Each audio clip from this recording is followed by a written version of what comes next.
Hey guys, it's Frederik from the FWX podcast. I want to continue talking about the timeline of the Marvel Cinematic Universe, and I'm gonna continue doing this with the Avengers movies. I already did episode one of these ones, which is with the first Avengers movie, and now sorry, got a little itch there. So now I want to talk about the next movie, which is this one right here, Avengers: Age of Ultron. And of course, some things already happened in between the first Avengers and this movie. And so I'm going to talk about that. I'm going to talk about the story. I'm going to talk about the characters. I'm going to talk about the actors that we see.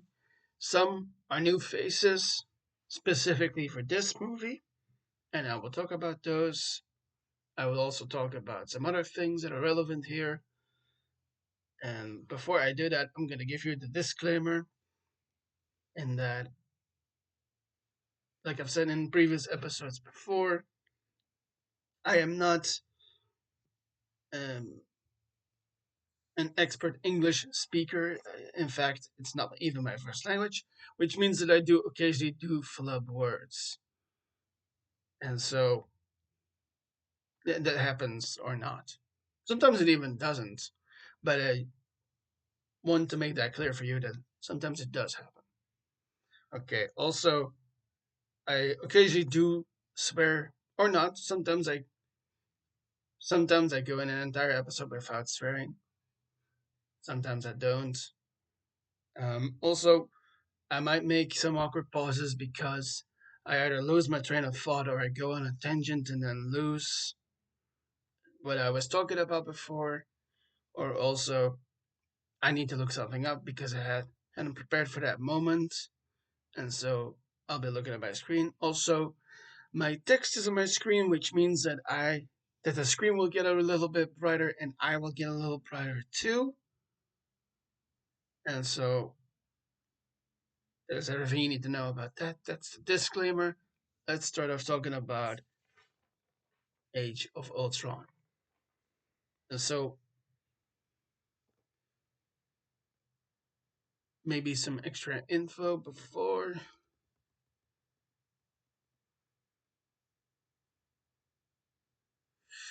You know what? No. Um,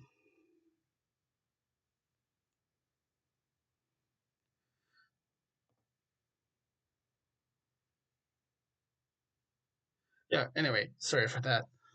So we start the movie with the team meeting with the team in a place called Sokovia, which is a country in Eastern Europe, as they are on a hunt for HYDRA.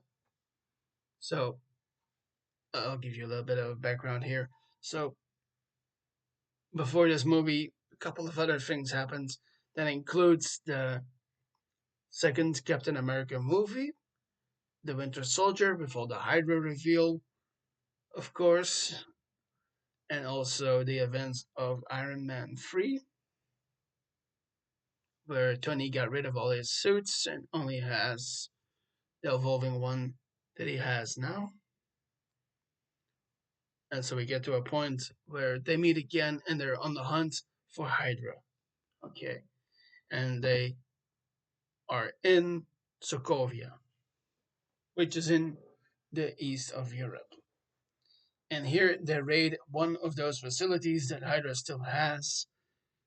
And this facility is specifically under the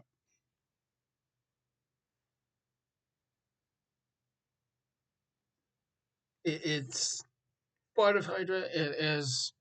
It has its own protector, we'll say. I was looking for a different word, but I'll just say protector. And this is someone that is originally from the Marvel Comics, Baron Wolfgang von Strucker, who is played in this movie by this man, Thomas Kretschmann. Kretschmann, sorry, I hope I pronounced that right. And we get I'll talk about a moment from the previous one of the two previous movies that I just talked about. I believe it's in Winter Soldier where we have the after credits moment with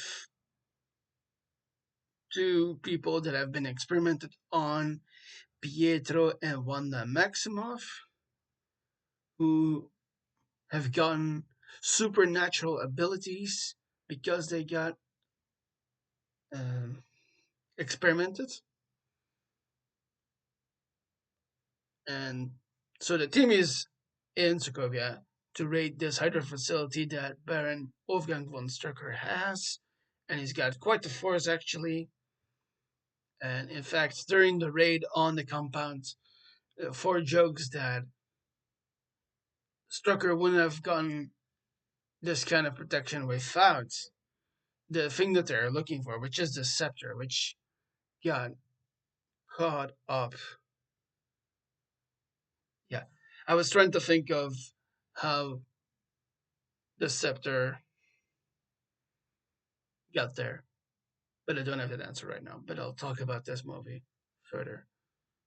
So the scepter is there. Strucker has used it to experiment on the twins, Pietro and Wanda. By the way, those two are played in this movie by Elizabeth Olsen, who plays Wanda, and then also Pietro, who is played by Aaron Taylor Johnson. This guy right here. And so the Avengers are there. They're raiding the compounds and they're going after the scepter. And we get some fun scenes as they have really started to work together. We get a recreation of Thor and Steve with the use of the shield and the hammer together.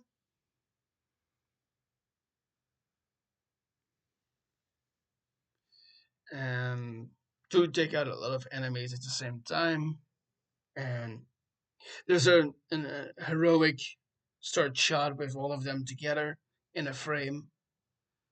And we get to the point where Tony retrieves the scepter from a place inside the compound after finding a hidden chamber,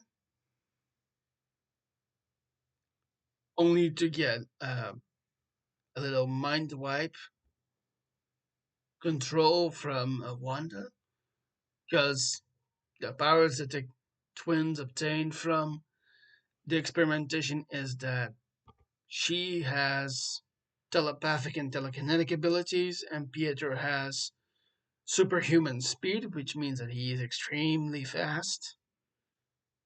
And so Tony retrieves the scepter, but gets whammied by Wanda, and he has this brief moment where it looks like he has found everyone completely dead in a place in space where, in fact, remember that scene that I talked about in the Avengers with their post-credit scene where the leader of the Chitauri meets up with Thanos? It kind of looks like that place where Thanos' throne is. And so Tony sees that place, and it looks like everyone of the team has gone there and fought whoever it is. But there's the entire Chitauri fleet that is there, and everybody but him has died. And we get a short moment in this scene with Tony as a nearly dead Steve reaches up to Tony and says, "You could have saved us." And so that is the little whammy telepathic scene that he gets from Wanda. And I'm saying this because there's more of that later on. So, but this is the first one of those. And so that leads the team to take control of the compound, and they take the scepter back to New York to the Stark Tower, where Tony has now also started making something else, and that is what he likes to call the Iron Legion, which is basically bots of his Iron Man suit, but then completely self functioning as part of the safekeeping security program that is also part of his armor, which is uh, artificially aided by an AI, an artificial intelligence. And this is also important later on. And that the voice person that speaks is Jarvis.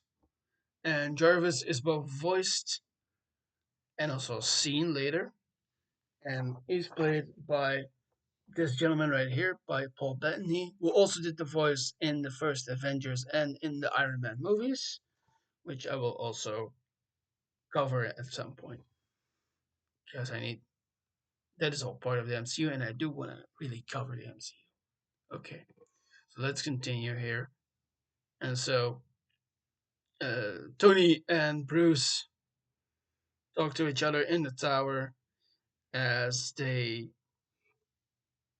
discuss what Strucker was supposedly working on with the gem, as he didn't just want to experiment on people and give them powers, but also try something else. And they deduce that it is artificial intelligence, in fact. And the scepter is about to go with Thor to Asgard as he hopes to put it back where it belongs, we'll say. And so we get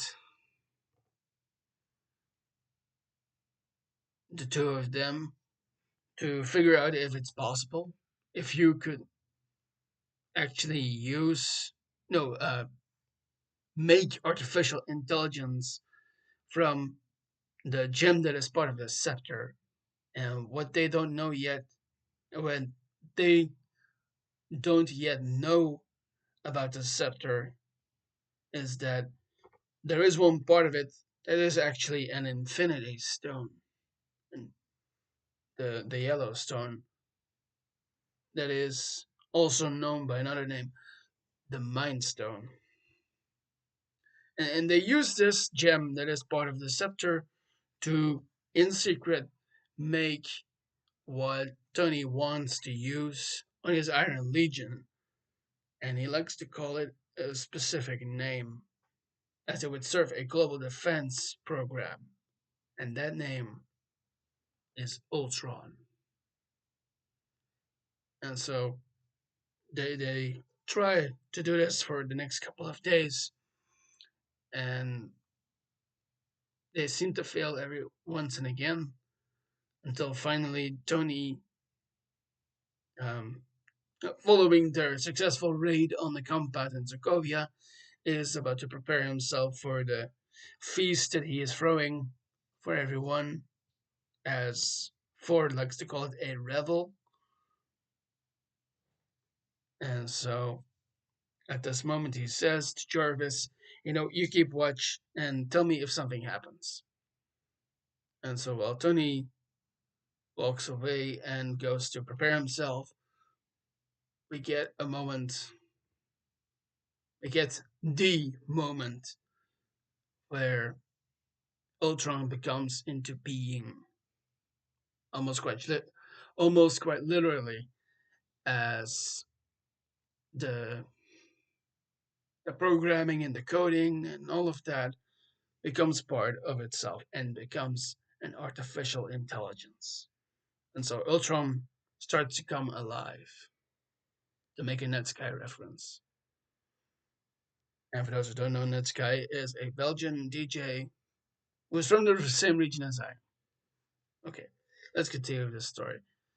And so Ultron has this kind of philosopher uh, discussion with Jarvis where they talk about what someone's intentions are.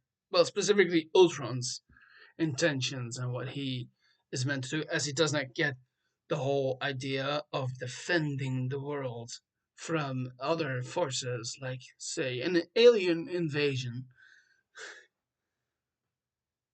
to make a reference to the previous movie, the first Avengers movie. And so Ultron slowly starts to assemble himself, and in the process, eliminates Jarvis. And so his whole conviction of what should I do becomes actually his belief that the only way to defend Earth is to eradicate humanity on Earth to save the planet. And we get several scenes here of the feast that Tony has thrown for the team and for others too, as we get a fun uh, scene with the creator of Marvel, Stan Lee, who portrays himself in a moment with Thor, as he says, like, Omaha Beach wasn't fun either, Blondie. It's almost forbidden what he says. And so Stan, in this moment, I'm trailing off. Sorry. So we get that fun moment with him, and as he is carried away, says Excelsior in kind of a drunken slurredness way. And we get to the team meeting around with a drink in their hands, and they're having a little bit of a pissing contest. As Thor says, "You know what? You should all try to lift my hammer, Mjolnir." Once again, that is the right way to say it, Mjolnir, not Jonathan. Okay, and so everyone tries, and everyone reacts in their own same way. And for instance, you get Bruce pretend freaking out and turning into the Hulk. You have everybody else like trying as hard as they can. Tony, most of all, trying as hard as he can and calling in the aid of one of his buddies from his movies, and that is uh, James Rhodes, the military person that he knows very well, that he's very close with, who's played by this guy, Don Cheadle, of course. And we get to the moment of Steve who thinks, you know what, I'll just try. It sounds like fun. And it looks at everyone like, he can't do it either. But there's, of course, that theory that actually this is the moment where Steve learns that actually I could lift this thing. I could do it right now. And Ford gets that like little sober look where, oh shit, it might actually do it. But Tony is like, you know what, I'm not gonna upset my friend by picking it up, so I'm not gonna do it. And he's like, well, yes, that can happen now. And so we continue with, well, actually, Ford sets everyone up on this because he finishes this whole conversation by saying, "You're all not worthy," in that Shakespearean way of his. And then we get somehow, some way, some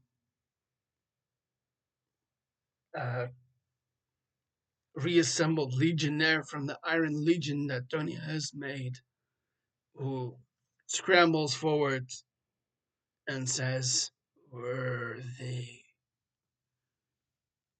And the team sees this, and this legionnaire, this supposed bot that Tony has made, is literally hanging in parts and falling apart at the same time. And they come to realize that this is not a Legionnaire. This is something else. And we get a fun scene between them. And one of the things that, as they come to realize, well, actually, Bruce says it, Ultron. And then it's revealed to everyone that they've been doing something behind, that Tony and Bruce have been doing something behind the team's back, and that is making an AI that might potentially doom everyone. To give a subtle hint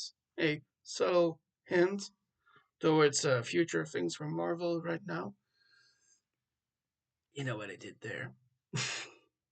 Anyway, so there's an action scene here as it is revealed, and the two or more bots, I think it was 3 or 4 bots from the Legionnaire, from the Iron Legion break loose. They have a fight scene with the team as they're all in more civilian clothing and not armed up to the hilt as they normally are in their combat outfits and with their gear. And so they manage to escape with the scepter and not have to go after it. And now the Avengers have to go after it again. And so we get another scene with them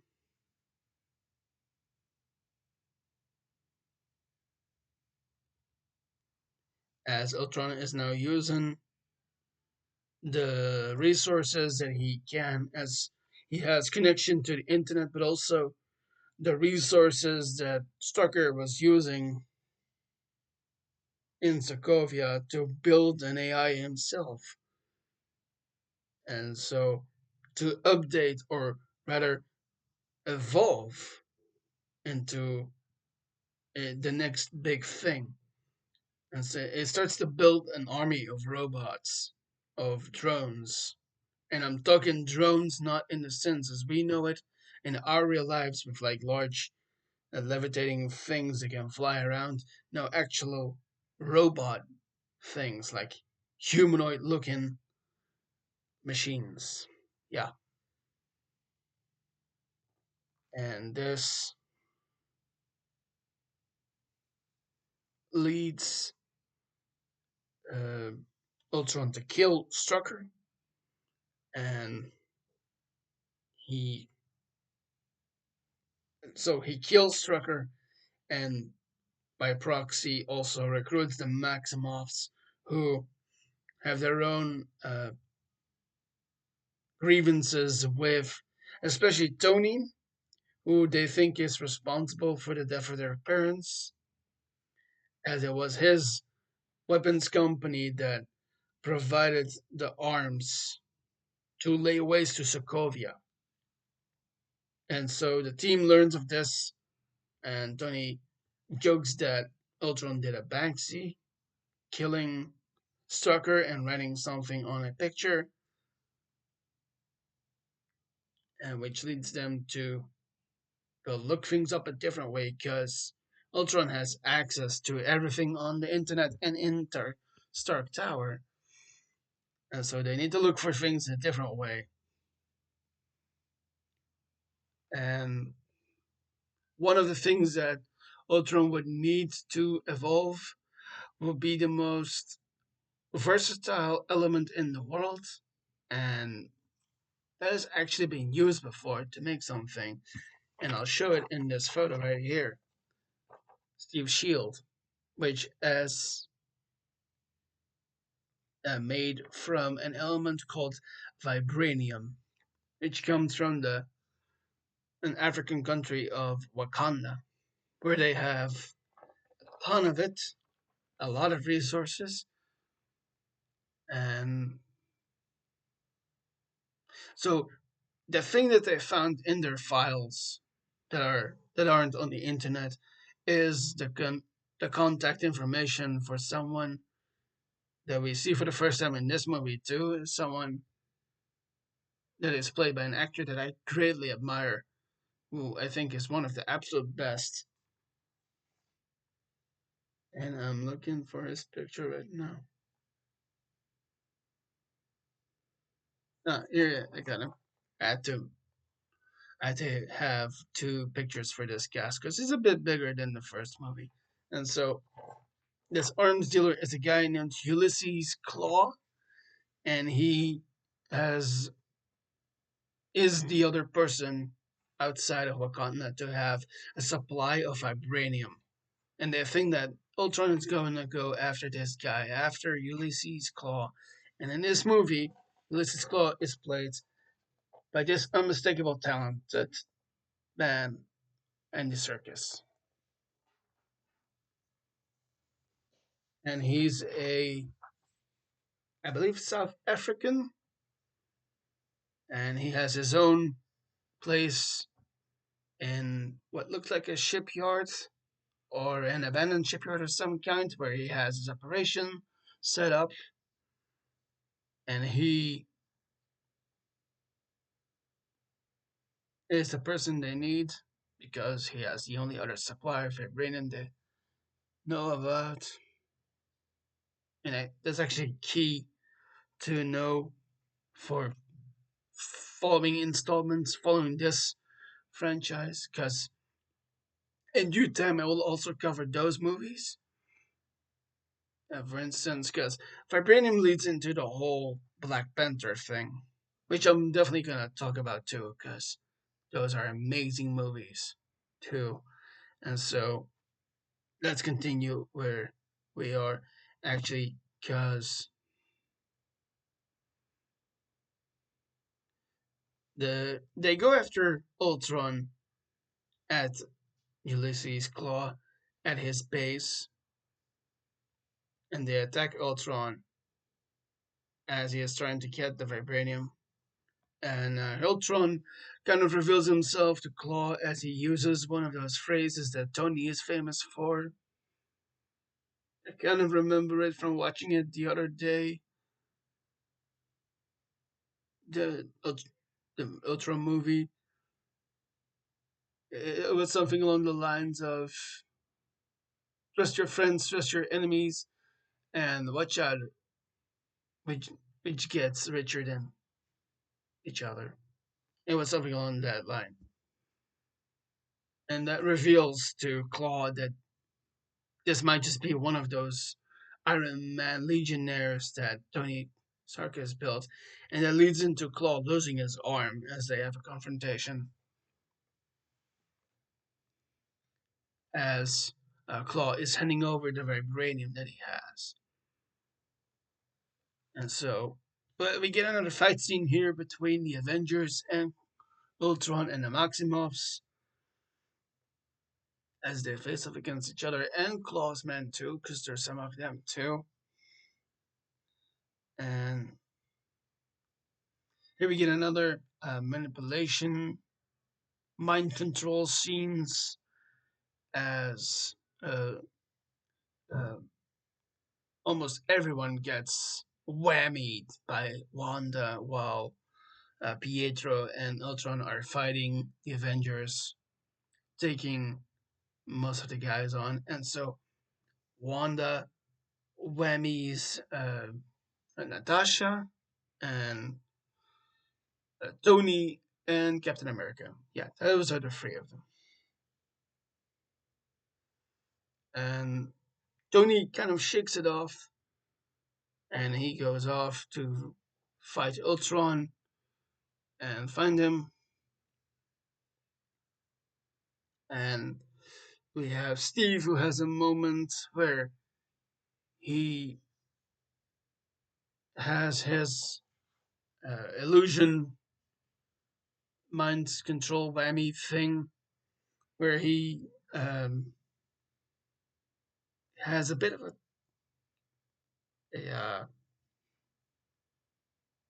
he goes it looks like he goes back to a different time and not just like a couple of years ago, but more like 50 or something odd years ago. And we get a scene with him and the woman that he was supposed to be with, Peggy Carter, played in the all these movies by this woman right here, Haley Atwell, and they talk about saving each other at dance because that was their line from the Captain America movies, especially the first one. Uh, in the same kind of way that you would do for a date, save each other at dance. Okay, and so we also have Natasha, who has one of those whammy scenes, and she gets flashbacks to her time in the Red Room where she was trained to become a Black Widow assassin and spy, and we get her process of becoming one. And so that leads to the team literally kind of down, literally down, as three members have been whammied, and uh, meanwhile, Bruce is in the Quinjet, the special kind of advanced plane that they have, and he's asking like, "Oh, do we have a situation? Do I need to come out? Because the Hulk is a wrecking machine, basically." And we get a brief following scene here with Wanda and Pietro as Pietro is trying to, um, let's say, calm down because he sped her out of there because she also tried to whammy Hawkeye, who has dealt with mind control before in the first Avengers movie, and who uh, got her off guard as she was trying to ambush him with an arrow to the head. A not a fatal arrow, by the way, but like a shock, like an electricity arrow, basically. And so Pietro sped her out of there. She's resting for a moment, and Bruce gets that radio communications thing where he says like, "Oh, is there a situation? Do I need to come help?" And so he does come out of the Quinjet, and we get the moment with Pietro and Wanda, and she says, "I want the big one," with her accented voice, Sokovian accent, of course, and her eyes kind of glow red, so you can see that she's about to do something. And so she whammies Bruce too into becoming the Hulk, and the Hulk stomps off to Johannesburg, as they're not that far from Johannesburg. And we get a following scene with Tony and this version of Ultron that he has caught up with, and he blasts him as Ultron says you might need to catch up with Dr. Banner first, as he's about to do some terrible shit in Johannesburg. And so Tony kills that clone, that robotic clone of Ultron, and sets off. And of course, he sees that the Hulk is now in Johannesburg and is tearing things up. And so Tony goes after Bruce, and we get another uh, Avengers fighting each other fight, except that now it is Tony versus the Hulk, as the Hulk is tearing out Johannesburg, and because the team is down, he doesn't really have any reinforcements that he can count on, so Tony calls in Veronica, which is an space-bound system that Bruce set up in case that he do something shitty in his Hulk form. And so Tony uses this to uh, have a thicker, greater layer of his suit over him, which gives him the Hulkbuster outfit, like a tiny mech, basically. And so the two fights, so we get a lot of action between them as they, uh, well, you get the more technological side of Tony with his Iron Man suit and the Hulk being pure and brute strength as they fight each other. And ultimately, we get to the moment where Tony just whacks him unconscious, um, which gets us finally a scene with all the team members on the Quinjet as they're flying away, with Tony and Hawkeye at the steering wheel, as Tony is conferring with Maria Hill about everything, as she has been working as liaison between Shield and the Avengers. And I'll show the picture once again because I'm saying a lot of things, but so I'm showing the picture, the poster again, so you can visualize it a bit more. Okay. And Maria says, Maria Hill says to Tony, like, the news is loving you guys, especially the Hulk, which supposedly is about to be getting arrested, unfortunately. And so, um, but Hawkeye is at the steering wheel and he's about to take the team somewhere that they shouldn't be getting caught up in some kind of situation and make more conflict for themselves. And so they go to a safe house. And we see them meet up in an actual nice, plain, um, white picket fence kind of house in America. I would say almost like a ranch, maybe.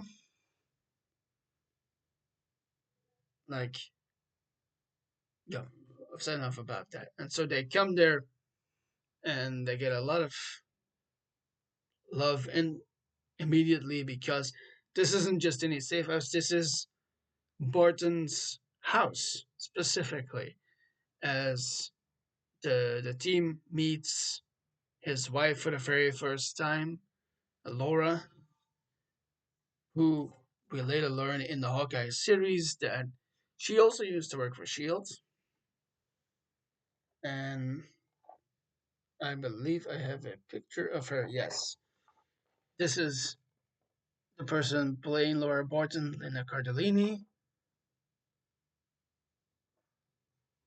and we meet her. We meet their two kids, and we also get to see that Laura is pregnant with their first child. So Laura and Clint have two kids already, a boy and a girl, and we get a fun little tender scene with Natasha and the little girl Lila,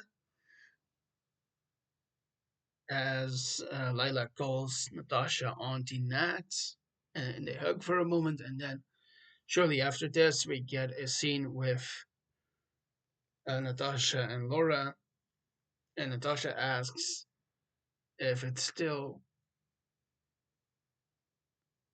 if the baby is maybe going to get her name, but then Laura unfortunately has to tell her that it's going to be Nathaniel, not Natasha.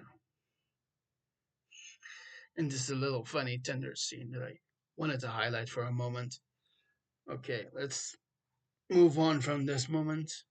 Although it is a fun little tender moment, of course, to make you give you the contrast between all the action and the plot moving forward of the story, to show you also the more tender side of people like Natasha, for instance.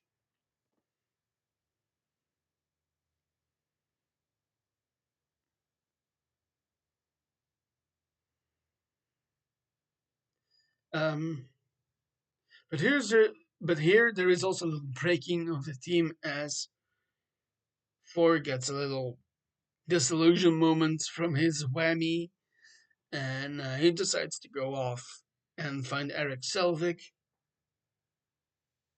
who is played by I've talked about him before in other things. Stellan Skarsgård, because he wants to know because Ford wants to know more about what happened in his whammy thing where he was confronted by one of his people on Asgard, the god named Heimdall, who is portrayed in the four movies by this guy right here, Idris Elba, very well known actor and also DJ and other things as well. And of course, also based on the the god from Norse mythology, Heimdall, the one who sees everything. And so Thor sets off, goes and finds Eric Selvig in London, where he is teaching, and they go off to find a way for Thor to access that dream again, because Thor calls it a dream more than a vision. Only that will tie in later. Okay, and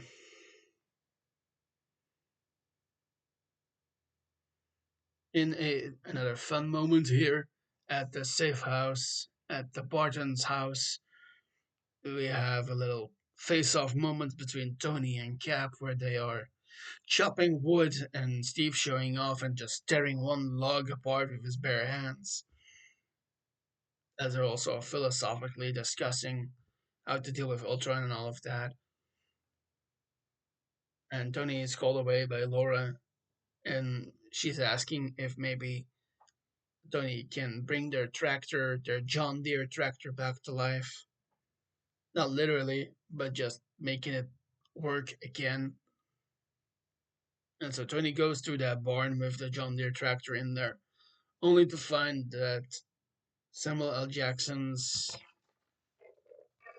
Nick Fury, see him right here if you look good, is there to talk. And so he and Tony start to talk and encourage the team to try and stop Ultron again. And we get a couple more scenes with them, with the team that is present, with Cap and Natasha and Fury and the Bartons to deal with Ultron and Bruce too. And like I've now said before, is that Ultron's whole goal is to evolve. Humanity needs to evolve to deal with oncoming threats and things like that, or be eradicated by Ultron. And based on a drawing that Lila has made for Natasha, that Bruce takes a look at, and he's like, well, because it's a drawing of a butterfly, and butterflies are a known icon of change and evolution. And so Bruce says Ultron wants to evolve, and they kind of all agreed to this. That yeah, that is probably what he's about to do. And so they're thinking, how could he possibly do this? And in scenes from before,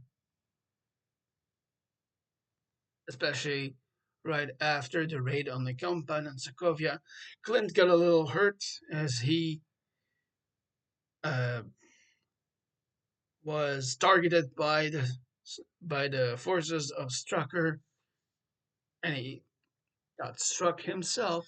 Sorry, pun intended. And it's funny how this all ties in nicely. So there's another tender scene with him and his wife, Hawkeye and Laura, where she can feel the difference between the part that was used on him by something called the regeneration cradle that is brought into use here by somebody that's working with the Avengers, who comes up in this movie too. And I got a picture of her. Oh yeah, it's this woman right here, Kim So Hyun, who plays Dr. Helen Cho, who is also a character from the Marvel Comics. and who likely has ties with someone called Amadeus Cho, who might be a Hulk from also the comics. And so she is a scientist that's working to be able to regenerate tissue, basically. And so, as the team confers with Nick Fury about what is Ultron going to do, they realize, especially Bruce realizes, that there's one way for Ultron to evolve, and that is to make an even powerful android like Ultron, but an even more incredible one, and through the use of the scepter, which they have stolen from the Avengers. And so we get a couple of new scenes with Ultron and the Maximoffs in Seoul, in Korea. Yeah, I just say Korea because I'm forgetting if it's in North or South. I believe it's in South Korea. Well, I shouldn't believe it. It's probably true. I'm just gonna look it up for just another second. Yes, South Korea. All right. Sorry. Anyway, so we meet up with Helen Cho in her laboratory in South Korea, and she's visited by Ultron, in fact, with the scepter, and he uses the scepter on her to get her to help him out with creating a new body, a new android. And he takes off the scepter, he takes the gem that is in the scepter off, and he applies it to this new body that he's making. In uh, well, he's using different resources to make this new body, both the vibranium and then his consciousness with access to the internet and to more knowledge and all of that, and then also the gem that is part of the scepter, the mind stone that is inside. And so he's trying to make that body with her help. And so the team has come to the same conclusion, and they go to Seoul. And actually, they split up a little. You have Bruce and Tony that go to another place. It's called the Nexus, which is the place with the fastest internet connection in the world. And they're there, they are there to find someone that's supposed to have been stopping Ultron from accessing more interesting things like nuclear codes. Because you know what can happen when those things are used, and you got the more people of the team, Cap and Barton and Natasha, to Seoul to get that body back. So, and also to hurt Ultron if they're capable of that. And here we get a bunch more action scenes as Ultron has come to realize now that they are tracking him, and he and his accomplices, accomplices, basically his fellow Ultron clones from the Iron Legion originally, uh, escaped from the laboratory of Helen Cho. Oh, by the way, before I go any further, I should mention, of course, that Ultron is kind of similar when it comes to him. Sorry for the background noise. So Ultron is a completely rendered character by CGI and mocap technology. And so he's not just an aimless, uh, bloody mechanical robot. There's actually some personality to him, and the person delivering that personality is James Spader, who plays this role and who voices him for all throughout this movie. And so Ultron realizes that he's getting tracked by the Avengers, and so he and his robotic clones escape from the laboratory, and they try to go away with the regeneration cradle that they're using to create this new android, and they are intercepted by our Avenger heroes in Seoul, and we get a lot of chase scenes, and also the Maximoffs are there because they still want their revenge on Stark, and just before they escape from the laboratory, Wanda has this moment. And once again, I want to highlight those two actors for a moment. You have Elizabeth Olsen, who plays Wanda Maximoff, or known by her superhero name, the Scarlet Witch. And then also Aaron Taylor Johnson right here, who plays uh, Pietro Maximoff, or his hero name, Quicksilver. And so Wanda has this moment where she can finally sense what the android inside the regeneration cradle is feeling or thinking, and she judges the cradle, and she has this blistering moment where she kind of whammies herself and sees what looks like the destruction of Earth. And she realizes that Ultron does not see a difference between protecting the world and destroying the world. And this is where they turn on Ultron, both her and Pietro.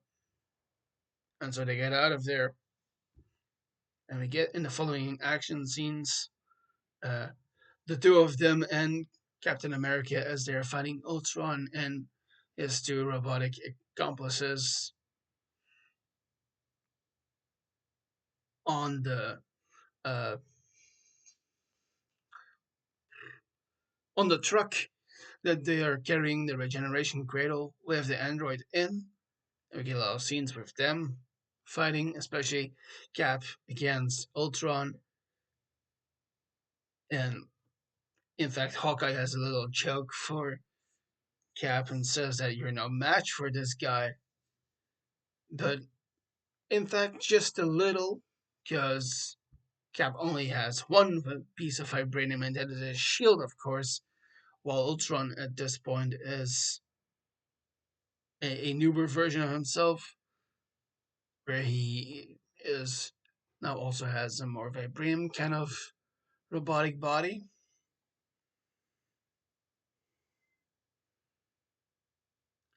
Or maybe I'm wrong about that. Anyway, so they fight. Uh, Steve and Ultron fight. We get a lot of scenes with them. We get the turn from the twins, and they come in between because with the little bit of advantage that Steve has, he gets Ultron into a train, crashing into it. And here we see the turn for the twins, and they come to Cap's aid, and they perform to their abilities what they can, with Wanda stopping the train and Pietro rushing everybody that is in the way of the train away as it goes off the tracks into a street where people live, in the houses on the street. And we see how their powers work, of course. He's super fast, and she is uh, more of a manipulator and a magician. And so they show off their abilities. Okay. And as that is happening, Natasha gets the cradle out of the truck into the Quinjet that Hawkeye is flying. But before um, Clint is away with that thing in the Quinjet, uh, Ultron snatches the Black Widow out of the sky and brings her to somewhere. And there's a little communication between Cap and Barton saying that if you have the cradle, get it to Stark and Banner.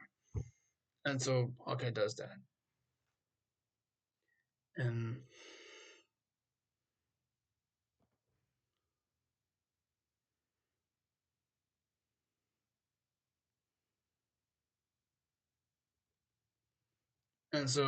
Hawkeye goes to Iron Man and the Hulk, or Tony Stark and Bruce Banner, and the biggest, fastest internet server in the world,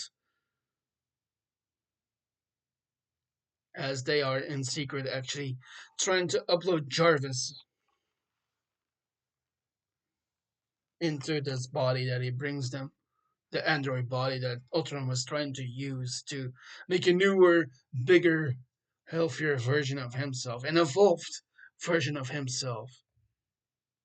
And so while they're working on getting Jarvis, who actually has been hiding from Ultron inside the internet, and he was the one who kept Ultron from getting the nuclear launch codes of anywhere.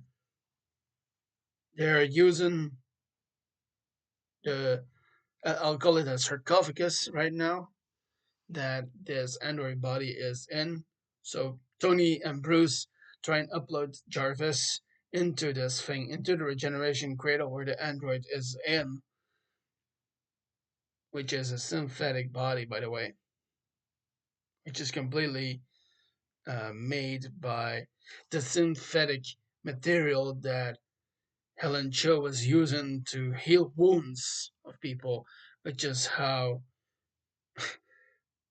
and here again, I am full circling things because Clint got hurt before on that raid in Sokovia. He got a little of that synthetic stuff on him to help him heal from that wound that he got there. And so Clint, while they are working to get Jarvis into that body, is looking for Natasha, and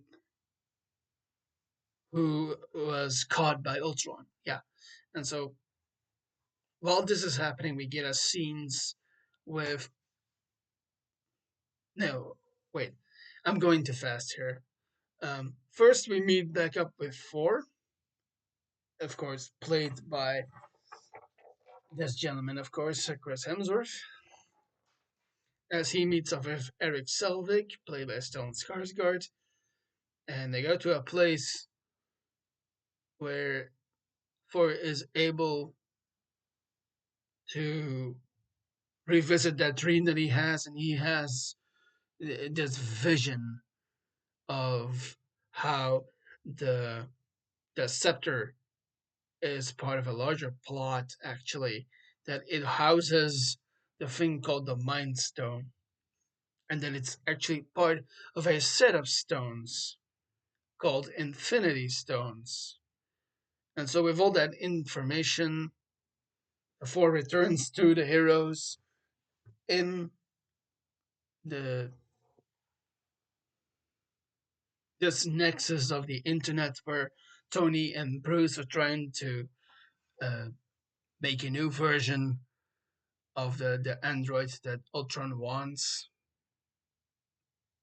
And he, by incident, helps activate this body as he uses the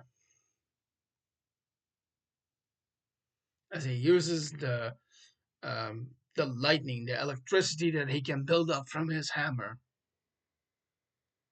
and he activates the android that has been trying to be assembled. The android. I'm gonna rephrase for a moment. So everybody meets back up in this nexus, and Thor arrives too, and he by accident activates the body with the electricity that he can make from Mjolnir. And he also shares the information that he has just learned about the Infinity Stones. And this awakens the android inside the cradle. And this android has one of those stones, and specifically the Mind Stone, the yellow stone, on his forehead, like another figure that is later gonna come up when I talk about the Guardians of the Galaxy. And so this android comes alive, and it earns the team's trust when it starts to talk all philosophical as it can, calibrating uh, anything and everything that it can, and it gains a name by itself, Vision. Of course, after the one that Ford had that showed all those stones and that information about these powerful objects in existence,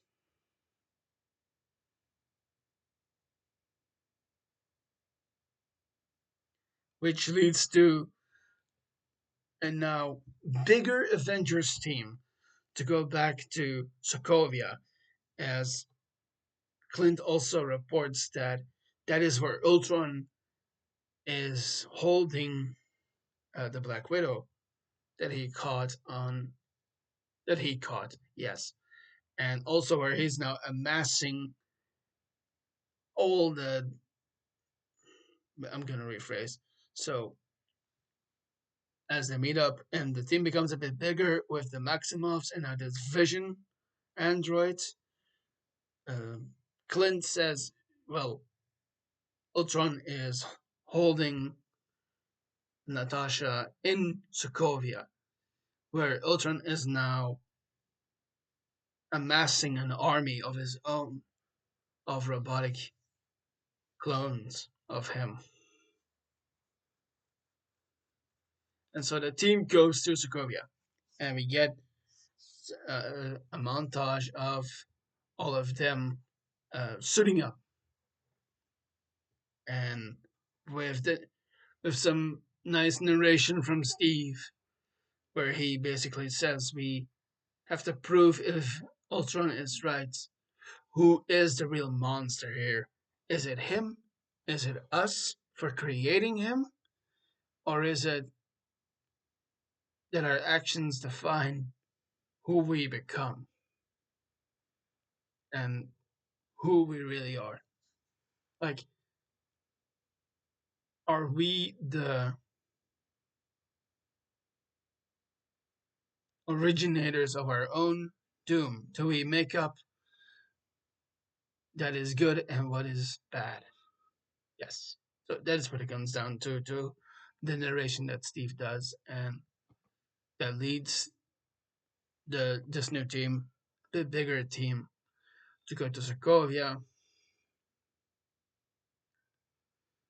where Ultron is amassing his army, and he's also using what is left of vibranium that he got from Ulysses Claw. I'm gonna show that picture of Andy Serkis again, who played Claw,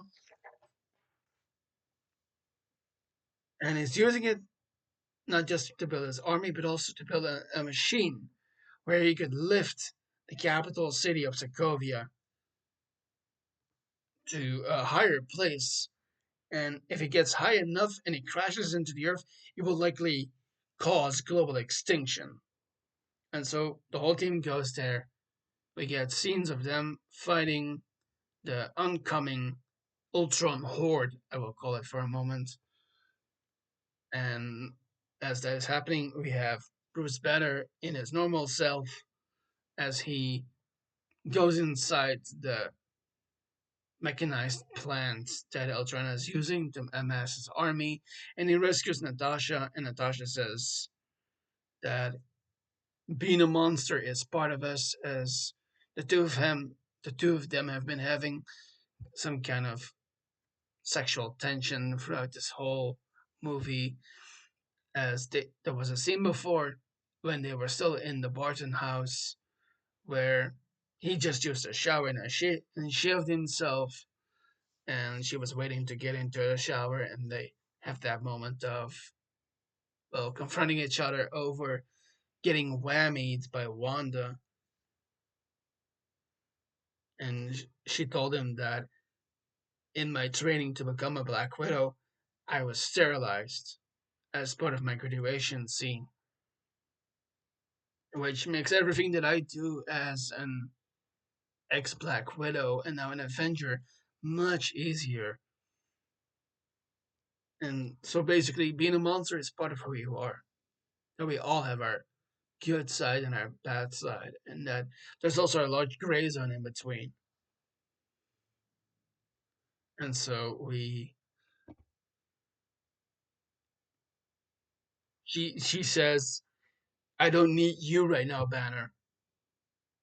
Not verbatim, of course, but then, well, to awaken the Hulk in him, she kisses him and pushes him off a ledge into an open place. We don't know how big that place is exactly, but that awakens the Hulk back, and so the two of them get back to the city itself. And this is where everyone on the Avengers team fights this army of Ultron, the robotic clones that he has been making of himself with the resources of the vibranium and all the research that Strucker already had. And so this place, the city, is lifted into the air as it has been holding up by vibranium cores. And we get another scene with Natasha where she says that we need a way to not just to get off this rock, but to save everyone possible here. And as this is happening and this thing gets to a high point, you have finally Fury arriving if his helicarrier and all his agents, and then also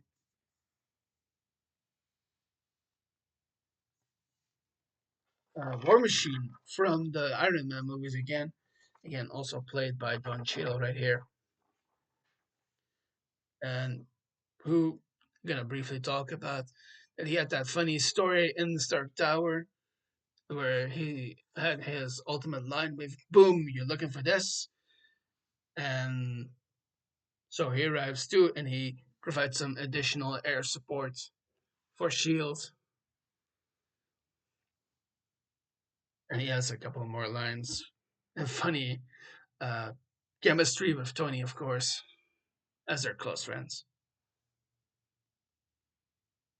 And you have, for instance, that he says, "I can hold my own, Tony," and Tony says, "I will hold your own," which is weird, but also funny. Okay, let's continue here. And Shield then starts to use their helicarrier to their ability, as there's a lot of place on board, and they start to evacuate the citizens of Sokovia and in the city that is rising.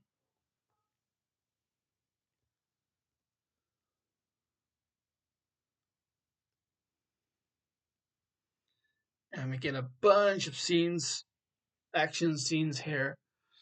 For instance, we have also, and I want to point this out for a moment because a lot of people say that the Avengers are not equal to each other. But then there's interesting moments, like for instance, Hawkeye looking out for Wanda, who supposedly has a bigger power set than him, of course, but she's still very much inexperienced about all of this. And so he says, like, not in the way that I said right now, like, where are your balls and man up? He doesn't say it like that, of course, but he's like, this is a weird place. He does say almost this verbatim, like, we're in the sky. I have a bow and arrow. This shit is weird. but we have to do our job right now. So if you get out there, you fight, and you fight to win. And those last parts I add, because he doesn't exactly say that. But that is what it comes down to. Like, you own your shit and you fight because you believe in winning and fighting for people and for people you love. And meanwhile, Shield, of course, is evacuating the citizens of that rock that is holding a good part of the city up. And Tony, in the meantime, is working on a solution of obliterating this thing, like pouring all the energy that he has in his suit to annihilate it, basically. But only when everyone is off the place. And as they're gathering people, we as they're gathering people and they're getting on the lifeboats, we have a scene with Hawkeye getting a boy from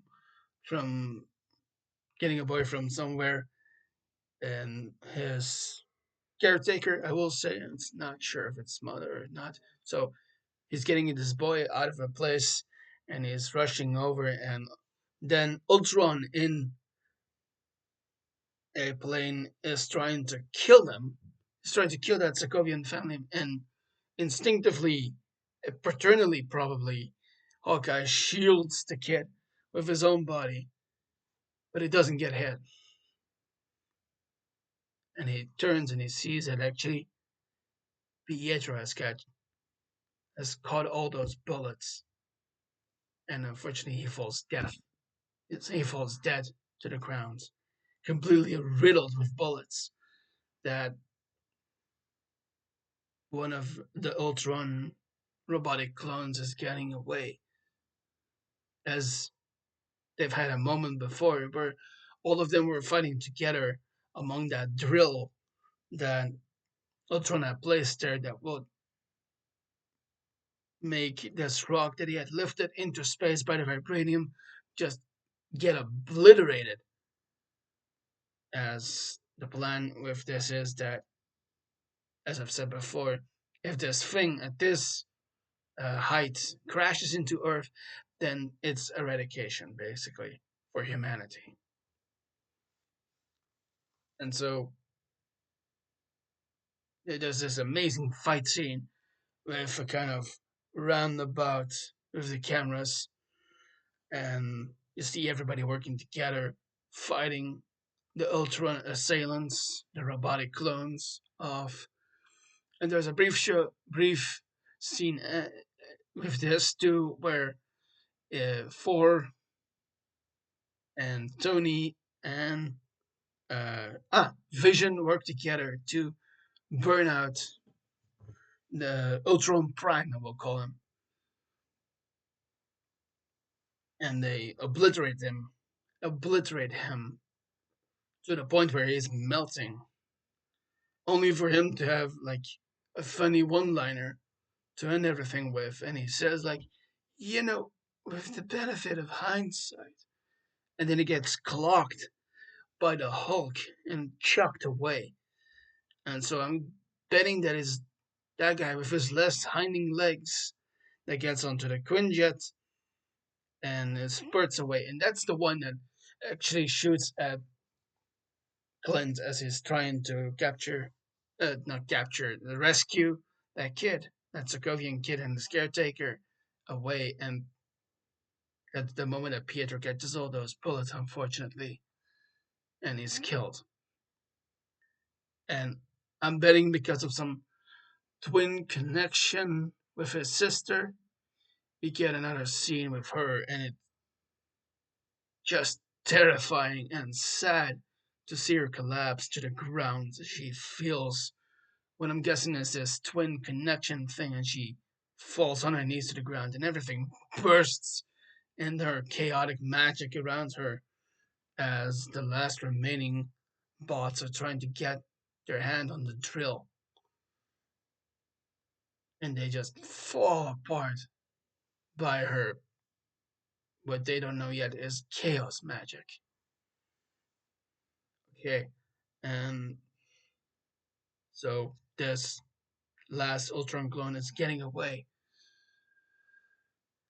only to be confronted by uh, the Hulk, who leaps after the Quinjet and manages to get on there, and he throws the clone out, but but the Hulk gets stuck in the Quinjet, and he gets stuck in the Quinjet, and he is sped away by an kind of automation kind of thing, and he gets a message from Natasha that was made before, because she had the only way of really dealing with the Hulk and making him back into Bruce Banner.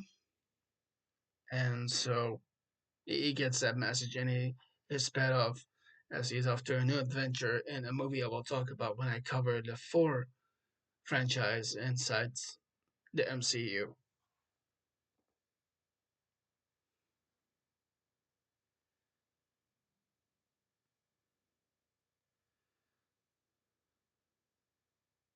And following this, Vision meets up with the last clone, and they have this beautiful moments of a philosophy kind of talk about humans, how we are likely our own worst enemy and that we're doomed to die.